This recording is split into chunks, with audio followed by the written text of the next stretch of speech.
Welcome to White Dove Stories. Parables are so rich in wisdom.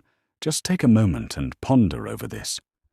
What if the most profound wisdom for navigating today's complex world didn't come from the latest self-help guru, but from a source over 2 millennia old?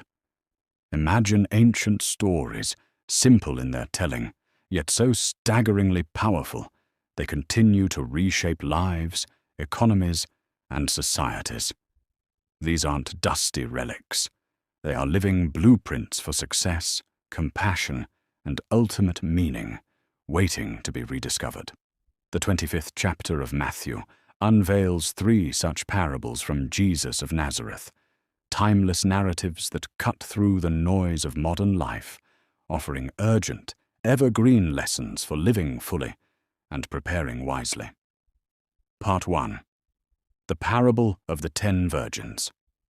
Our journey begins with a scene of anticipation, a wedding feast, 10 young women, and the delayed arrival of the groom. 5 of these bridesmaids, wise and prepared, brought extra oil for their lamps.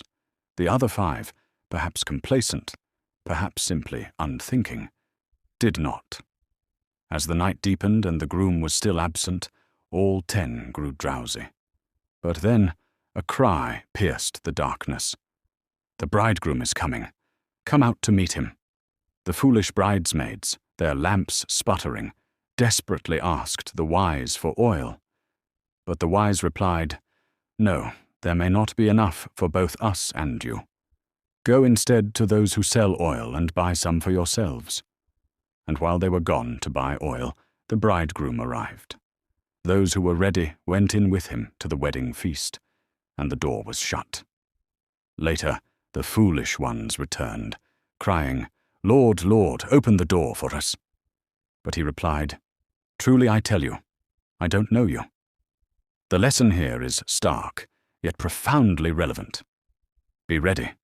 In a world of constant distractions and unpredictable delays, are we cultivating the inner resources, be it spiritual, emotional, or practical, that cannot be borrowed or bought at the last minute? This parable isn't about control. It's about personal responsibility and foresight.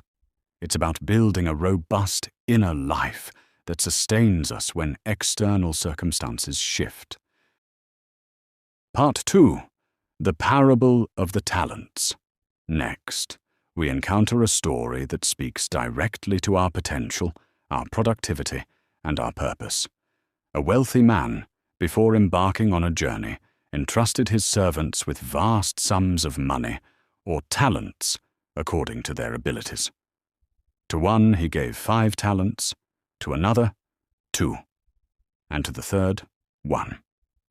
The first 2 servants immediately put their money to work, investing shrewdly, doubling their master's initial investment. But the third servant, overwhelmed by fear and perhaps misunderstanding his master's character, dug a hole and buried his single talent. Upon his return, the master praised the first 2, saying, "Well done, good and faithful servant. You have been faithful with a few things. I will put you in charge of many things. Come and share your master's happiness." But to the third, who presented only his original talent, the master was stern. "You wicked, lazy servant. You knew I reap where I haven't sown? Then you should have put my money on deposit with the bankers, so that when I returned, I would have received it back with interest." And so, even the 1 talent he had was taken from him. This parable challenges us. Are we using what we've been given? Whether it's intellect, creativity, resources, time, or influence, we are all entrusted with talents. The call is to cultivate, invest, and grow them, not out of fear, but out of a sense of purpose. Inaction is not neutrality. It's a missed opportunity, a slow erosion of potential. This is a powerful message for entrepreneurship, personal growth, and contributing to the greater good. Part 3. The Parable of the Sheep and the Goats.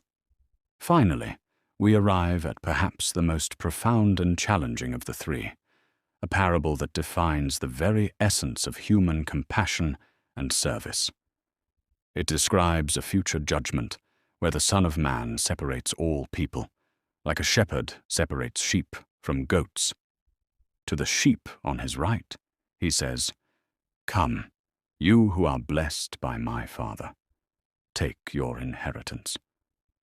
For I was hungry, and you gave me something to eat. I was thirsty, and you gave me something to drink.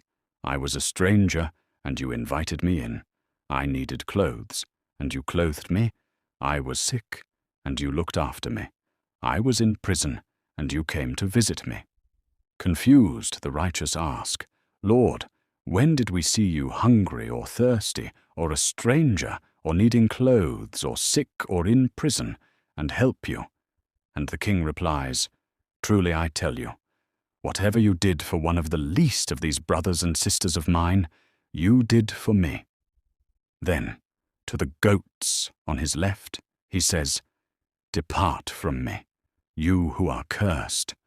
For I was hungry, and you gave me no food. I was thirsty, and you gave me no drink. I was a stranger, and you did not invite me in. I needed clothes, and you did not clothe me. I was sick and in prison, and you did not look after me." They too ask when they failed to see him. And the king replies, "Truly I tell you, whatever you did not do for one of the least of these, you did not do for me." This is the ultimate call to compassionate action. It reveals that our truest service, our deepest connection to the divine, is found not in grand pronouncements, but in the practical, everyday acts of kindness shown to those often overlooked. It's a reminder that empathy, generosity, and tangible help for the vulnerable are the bedrock of a just and meaningful life. From vigilance and active stewardship to radical compassion, the Matthew 25 parables resonate with an enduring truth. They challenge us to look beyond fleeting trends and embrace principles that truly define a life well lived. What will you do with these ancient, powerful lessons for modern living? The choice, as always, is yours.